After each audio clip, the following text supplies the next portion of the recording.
58 59 உயர்த்தி அறிவிப்பை வெளியிட்டிருக்கிறது தமிழக அரசு. அரசு உதவி பெறும் பள்ளிகள், கல்லூரி ஆசிரியர்கள் ஓய்வு பெறும் வயதும் 58 59 உயர்த்தி தமிழக அரசால் தற்போது அறிவிப்பு வெளியிடப்பட்டிருக்கிறது. தகவல்களோடு செய்தியாளர் அபினேஷ் இணைகிறார். அபினேஷ், விவரம். பத்மபிரியா, மிக முக்கியமான அறிவிப்பு ஒன்றை தமிழக முதலமைச்சர் உத்தரவிட்டிருக்கிறார். தமிழ்நாடு அரசின் பணியாளர்களின் பணியிலிருந்து ஓய்வு பெறும் வயது 58 59 வயதாக உயர்த்தி முதலமைச்சர் ஆணையிட்டிருக்கிறாங்க. இந்த ஆணை அனைத்து அரசு மற்றும் அரசு உதவி பெறும் பள்ளிகள் மற்றும் கல்லூரி ஆசிரியர்கள் மற்றும் பொதுத்துறை நிறுவனங்களுக்கும் பொருந்தும். இந்த ஆணை உடனடியாக அமலுக்கு வரும் என்கிற உத்தரவை முதலமைச்சர் தெரிவித்திருக்கிறார். தமிழக அரசை பொறுத்தவரை அரசு ஊழியர்களாக இருப்பவர்கள் 58 வயதோடு அவர்கள் ஓய்வு பெறுவார்கள். குறிப்பாக சொல்ல வேண்டும் என்று சொன்னால், அவர்கள் பணியில் சேர்ந்த தினத்திலிருந்து அவருடைய 58 வயது நிறைவடையும் பொழுது அவர்கள் ஓய்வு பெறுவார்கள். மத்திய அரசை பொறுத்தவரை அவருடைய ஓய்வு பெறக்கூடிய வயது 60 வயதாக இருக்கிறது. தமிழக அரசை பொறுத்தவரை அது 58 வயதாக இருந்தது. நீண்ட நாட்களாக பல்வேறு தரப்பு அரசு ஊழியர்கள் சங்கத்திடமிருந்து இந்த கோரிக்கை அரசிடம் வைக்கப்பட்டது. குறிப்பாக அரசு பள்ளியை சேர்ந்த ஆசிரியர்கள், அரசு ஊழியர்கள், பொதுத்துறைகளில் பணிபுரியக்கூடிய ஊழியர்கள், பணியாளர்கள் தொடர்ந்து அரசுக்கு இந்த கோரிக்கையை வைத்திருந்தார்கள். கடந்த காலங்களில் அரசு இதை பரிசீலனை செய்து தற்போது இந்த மிக முக்கியமான ஒரு உத்தரவை முதலமைச்சர் ஆணையாக வெளியிட்டிருக்கிறார். இந்த ஆணை உடனடியாக அமலுக்கு வரும் என்கிற ஒரு உத்தரவையும் தெரிவித்திருக்கிறார். இதில் மிக முக்கியமான ஒன்றை நம்ம பார்க்க வேண்டும்.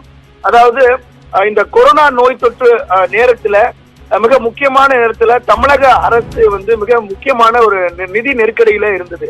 அப்பொழுது அடுத்த ஓராண்டிற்கு அரசு ஊழியர்களுக்கு வழங்கப்படும் அந்த டிஏ, அதாவது அகவிலைப்படி உயர்வு என்பது ஓராண்டுக்கு நிறுத்தி வைக்கப்படுவதாக அரசு கடந்த வாரம் அறிவித்திருந்தது. அதற்கான அரசாணையும் வெளியிட்டிருந்தது.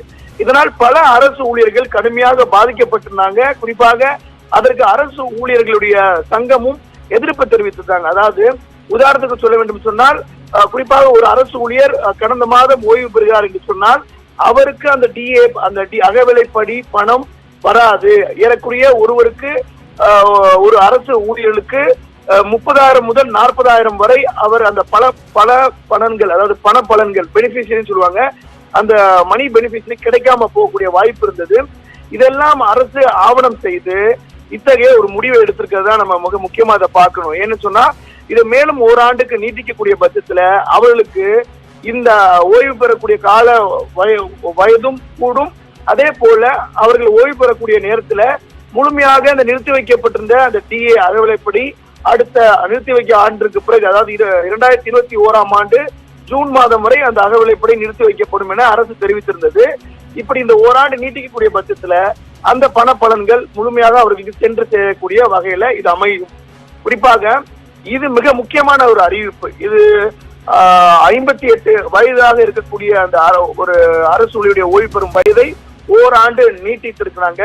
இதை பொறுத்தவரை தமிழ்நாடு அரசுடைய அனைத்து ஊழியர்கள், குறிப்பாக இன்னும் சொல்ல போனால் அரசு பள்ளி, அரசு உதவி பெறும் பள்ளிகள் மற்றும் கல்லூரி ஆசிரியர்கள் மற்றும் பொதுத்துறை நிறுவனங்களை சார்ந்த, பொதுத்துறை என்று சொன்னால் இப்போ டிரான்ஸ்போர்ட் கார்பரேஷன், அதாவது போக்குவரத்து தொழிலாளர்களும் இது பொதுத்துறை ஊழியர்களாக அவருக்கு கருத்தில் கொள்ளப்படுவாங்க.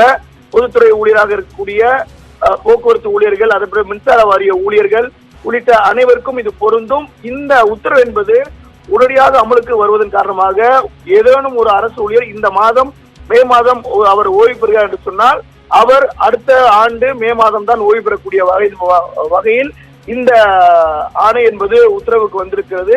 இது மிக முக்கியமான உத்தரவாகத்தான் நம்ம பார்க்க முடியும். பத்மபிரியா, நன்றி அபினேஷ். முதற்கட்ட தகவல்களை விரிவாக பதிவு செய்தமைக்கு.